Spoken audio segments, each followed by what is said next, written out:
ఆ గ్రామం ఇప్పుడు దేశమంతా కొనియాడే పుణ్యక్షేత్రంగా విరాజిల్లుతోంది. నిత్యం వేల సంఖ్యలో తరలివచ్చే భక్తుల జై హనుమాన్ నినాదాలతో ఆ ప్రాంతమంతా మారుమోగిపోతోంది. వెలుగు ఉన్నచోట చీకటి ఉన్నట్టే అందరూ ఆనందపడలేదు. పక్క గ్రామంలో ఉన్న కొందరు స్వార్థపరులకు ఈ ఆలయ అభివృద్ధి కంటగింపుగా మారింది. ముఖ్యంగా శంకరనే వ్యక్తికి రామయ్యపై, ఆలయానికి పెరుగుతున్న ఆదరణపై విపరీతమైన అసూయ పుట్టింది.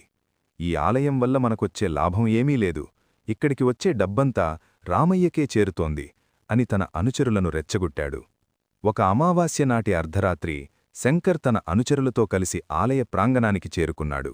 ఆలయాన్ని నాశనం చెయ్యాలనే దుర్బుద్ధితో చేతిలో పెట్రోల్ డబ్బాలు పట్టుకుని చీకట్లో దొంగచాటుగా ముందుకు సాగారు. అదే సమయంలో నిద్రిస్తున్న రామయ్యకు ఏదో అశాంతిగా అనిపించింది. గుండె వేగంగా కొట్టుకోవడంతో ఉలిక్కిపడి లేచాడు. ఏదో ప్రమాదం పొంచి ఉందని గ్రహించి వెంటనే ఆలయం వైపు పరిగెత్తాడు. అక్కడ దూరంగా మంటలు వేయడానికి ప్రయత్నిస్తున్న నీడలను చూసి భయంతో వణికిపోయాడు. అంజనేయస్వామి, నువ్వే మాకు రక్ష అని ఆ ఆర్తనాదం చేశాడు. రామయ్య పిలుపు విన్నట్టుగా అప్పటివరకు ప్రశాంతంగా ఉన్న ఆకాశం అకస్మాత్తుగా మారిపోయింది. నల్లని మేఘాలు కమ్ముకున్నాయి. ఉరుములు మెరుపులతో కూడిన బలమైన గాలి వీచింది. మరుక్షణమే కుంభవృష్టిగా వాన కురవడం మొదలయ్యింది. దుష్టులు తెచ్చిన పెట్రోల్ డబ్బాలు తడిసి ముద్దయ్యాయి.